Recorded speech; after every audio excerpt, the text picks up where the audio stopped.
Alright everybody, I've been excited to go ahead and talk about this one. So, anybody who knows me growing up, I was a huge fan of the Power Rangers. After years of hearing how great these comics from the reboot in 2016 were, I've been toying around with the idea, and I'm like, alright, I don't know, I'm not a huge comic book guy. But then, as of last year, I started getting more into the comics and reading some things, and I was like, alright, this is it. So, I went to go ahead and try to go on the disastrous attempt to try to get all the individual issues. Good luck, that would take me forever to collect them. So what I did was I got volumes 1 through 9, 10 comes out in a couple months to actually get caught up to where we're at now. And I started reading them. And that's why we're here today, because boy, am I excited to talk about these.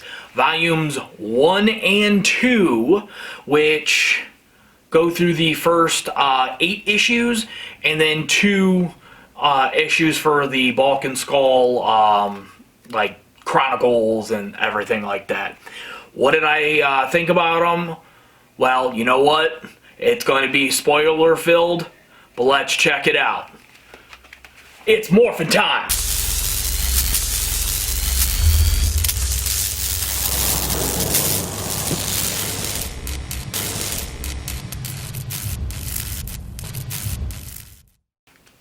Alright folks, let's go ahead and let's get right on to it. Let's talk about Volume 1 here. So, the big thing I want to go ahead and talk about is kind of what it sets up.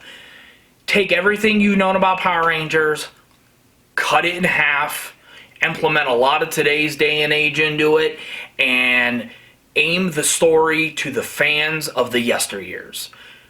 Now with that in mind, Volume 1, Issue 1, quickly opens with a very one-shot, one-page prelude of the Green Ranger just destroyed all the Rangers.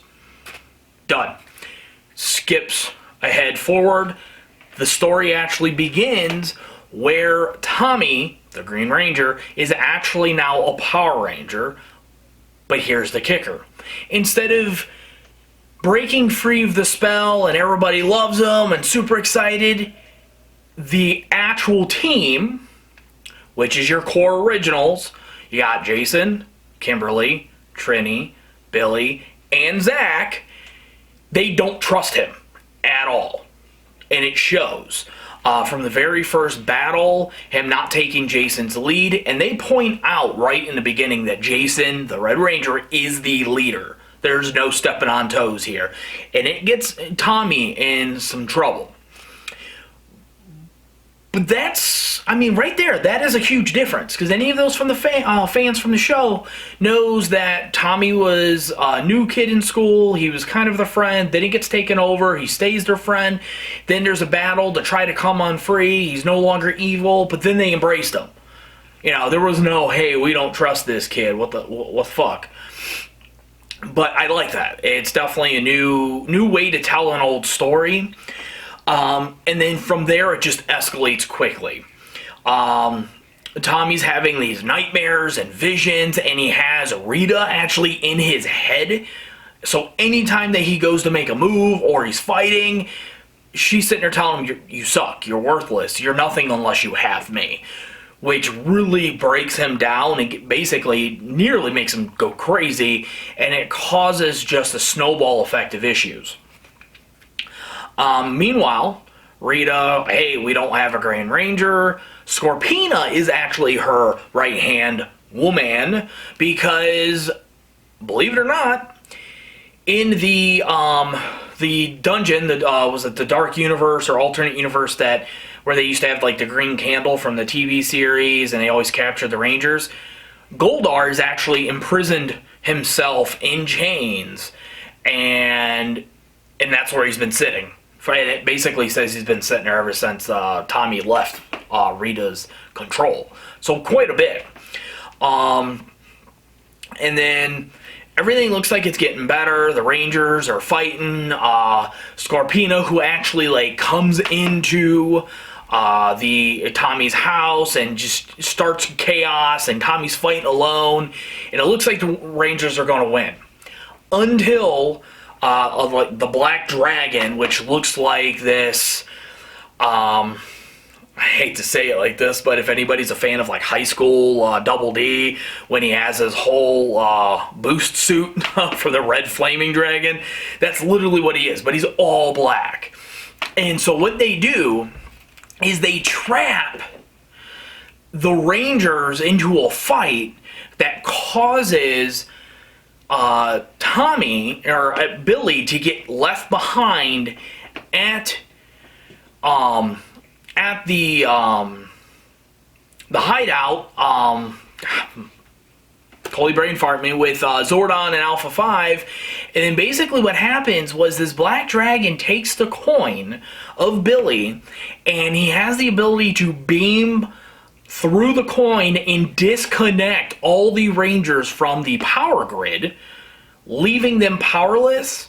Zordon is gone, Alpha's destroyed, and they now have the hideout. It turns into Rita's new Earth base. That's basically where Volume 1 leads up to. Awesome. Like I said, awesome. It is definitely different, and I'm glad to see that, but they took liberties to throw the story, like it's almost like a love letter to original fans, because they don't shit on what you know and love. They embrace it and make it what today is. And then that one little, I thought it was a one-shot, but a little Bulk and Skull Chronicles, because throughout the story they actually have like a Ranger podcast. They're running around with the cameras, and they're more they're idols even more, and it's more kind of day and age getting in trouble with cell phones, things like that. And basically it's them getting caught releasing a putty into the wild and trying to fight it because they want to show their idolization of the Rangers and that they can be somebody like that, and they get basically busted. Oops. So, that's Volume 1. I'm going to say, honestly, right off the bat, this thing, I'm going to give a solid 9 out of 10. I loved it. I loved it more. And I'm going to tell you, it's probably a bunch of homerism, but I fucking loved where this started. And that leads me into Volume 2. So, Volume 2, which is dubbed The Age of the Black Dragon, basically picks up to the point where, yeah, we got powerless Rangers. Rita now has the home base, the center for the Power Rangers. Zordon is gone. Alpha 5 is trashed, but able to use internals briefly to transmit signals. And it basically, the main story is this, is Tommy, who was ousted by all of the Rangers, other than Kimberly. You can definitely tell Kimberly, you know, got something going on, and they even hint to this, like, oh, I don't think he's into me, it's more in your face than it was back in the old days. But what's crazy is it does a quick recap that Rita actually kidnaps Zach, friendly kidnap, and tries to convince him into actually turning on the Rangers and becoming the Green Ranger, promising him all these visions and power and what would happen. And then after that, he declines and gets away and tells Zordon. That shows basically where Tommy is taken from his home right before one of his first days in Angel Grove High School. And then kind of skips back. So Tommy's the only one with powers. Everybody's, you know, hey, we got to do this. So Tommy's like, all right, so I still have a link. I have my power. The reason being is because his coin and powers are connected to the grid completely different. Kind of playing into the fact that it's mainly created by Rita. So she did her own liberties with this. Makes sense. So he's like, all right, let's go to the moon base. We still have the Dragon Zord. She's on Earth. Let's do this thing. Jason without powers basically is in the Dragon Zord. They're flying through space. They land on the moon base. Everything looks like it's going well. And then shit hits the fan. Because while they're there, and Tommy thinking, hey, if I get into the moon base, I know how to get to the dark dimension. I can get Billy. We can get out of here. Well, the Black Dragon was waiting for him. And honestly, Tommy goes toe-to-toe, kicking some ass until he grows the size of the Dragon Zord. And then the Dragon Zord, which is being piloted currently by an unpowered Jason, just gets his ass rocked. And even as they are, I think they describe them like 13 stories or some crazy-ass amount, Tommy's going one-on-one. I mean, ducking, diving, trying to do what he can.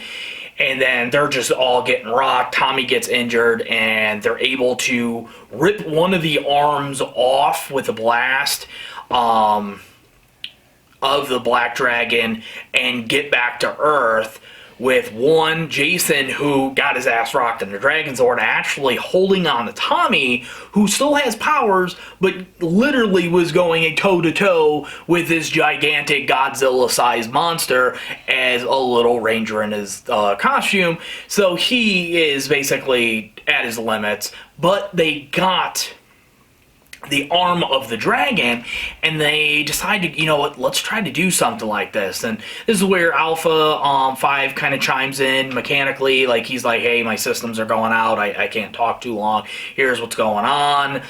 And then they basically they go, okay, well, if they became powerless by using the blaster and power from the Black Dragon, what if Tommy uses the blaster and his coin to give the Green Ranger powers to everybody else to enable them to connect and become Rangers again, which in turn works, so they give us, all but Billy, Green Rangers in different like versions, but unfortunately then turns Tommy powerless.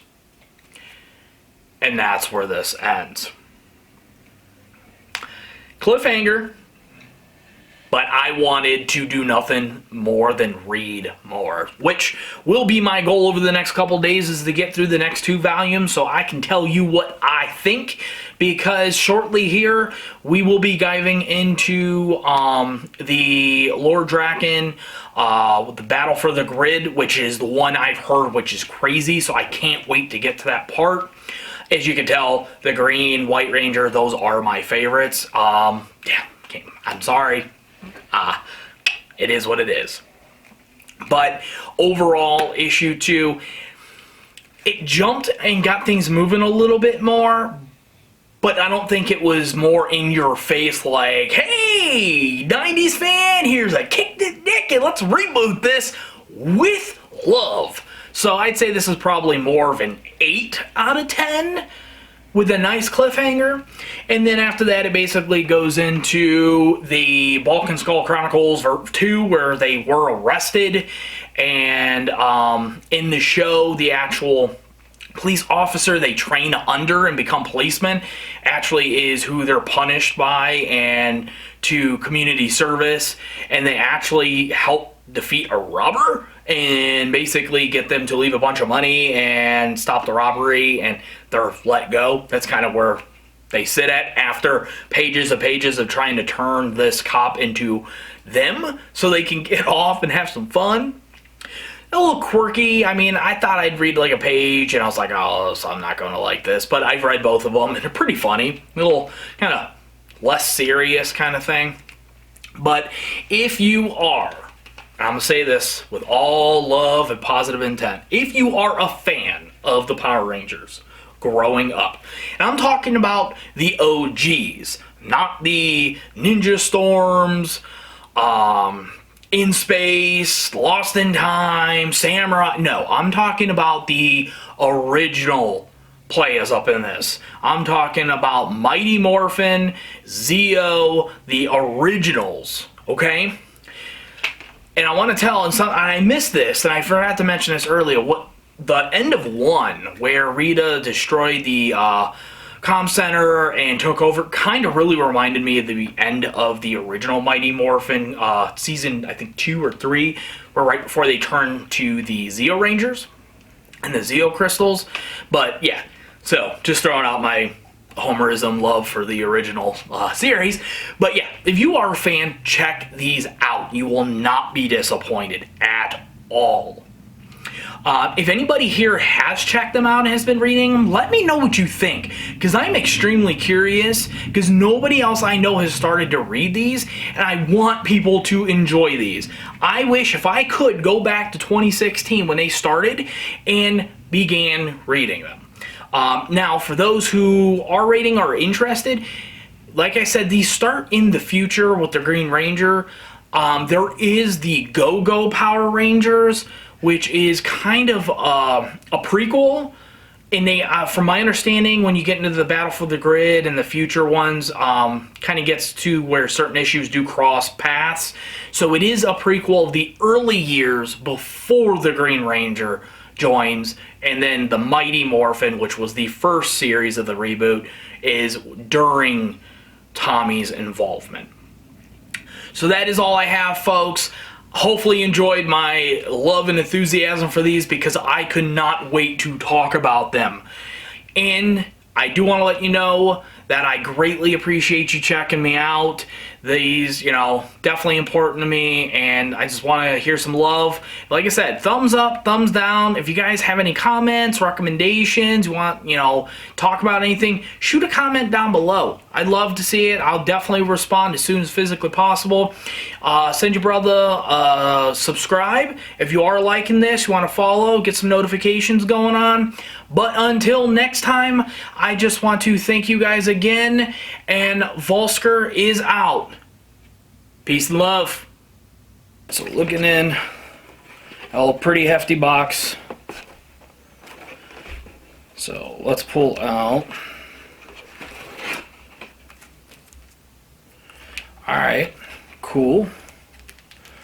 So we got some lithographs. Pretty sweet.